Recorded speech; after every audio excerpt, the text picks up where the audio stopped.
এবং সাম্প্রতিক বিশ্ব শিক্ষক দিবস উপলক্ষে চট্টগ্রাম প্রেস ক্লাবে একটা প্রোগ্রাম হয়েছিল, সেখানে আমি অ্যাটেন্ড করেছি।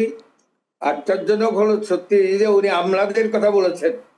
এই অবসরপ্রাপ্ত আমলাদের, যাদের কোনো অবদান ছিল না এদেশের গণ আন্দোলন, মহাবিপ্লব, এই জুলাই আগস্টের বিপ্লবে এদেশের সাধারণ জনগণ, তরুণ তরুণী, স্কুলের শিক্ষক শিক্ষার্থী, তারা কিন্তু এই আন্দোলনে সম্পৃক্ত ছিল।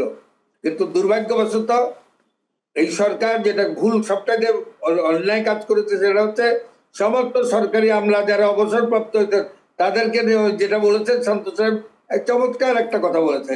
এই আমলাদের কারণে, সেজন্য আমি বারবার বলছি আমলাতন্ত্রকে সংকুচিত করতে হবে। বাংলাদেশের আমলাতন্ত্র সবচাইতে খারাপ দৃষ্টান্ত স্থাপন করেছে সব ক্ষেত্রে।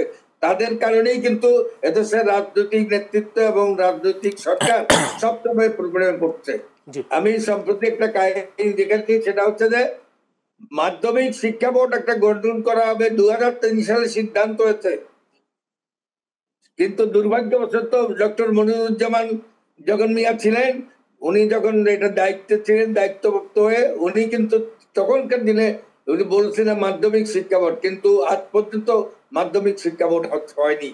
তদুপরি শিক্ষকরা অবশ্য সবথেকে দুঃখজনক ব্যাপার অবশ্য সেটা হচ্ছে যে আপনার 2009 বছরে অবসর গ্রহণ করতে, তাদের যে অবসর গ্রহণের ভাতা, সেই ভাতা পর্যন্ত আজকে প্রদান করা হচ্ছে না।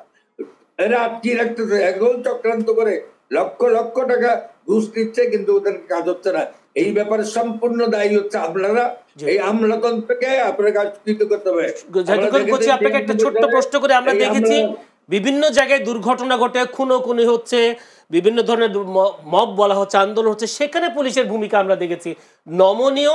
কিন্তু কালকে শিক্ষকদের যে আন্দোলন, সেই আন্দোলনে দেখলাম পুলিশের মানে একেবারে লাঠি পেটা আহত করা, শিক্ষকদেরকে এতটা মানে একেবারে মারমুখী হয়ে গেল কেন পুলিশ হঠাৎ করে? তাও কি আমলাদের নির্দেশনা? এই ধরনের আচরণ, পুলিশের এই ধরনের আচরণ আমি মনে করি ঘৃণ্য।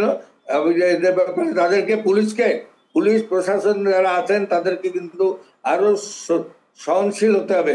সহনশীল না হলে আমাদের দেশের মানুষের যে বিক্ষোভ পুলিশের প্রতি, সেটা কিন্তু আমি আসবো আপনার কাছে।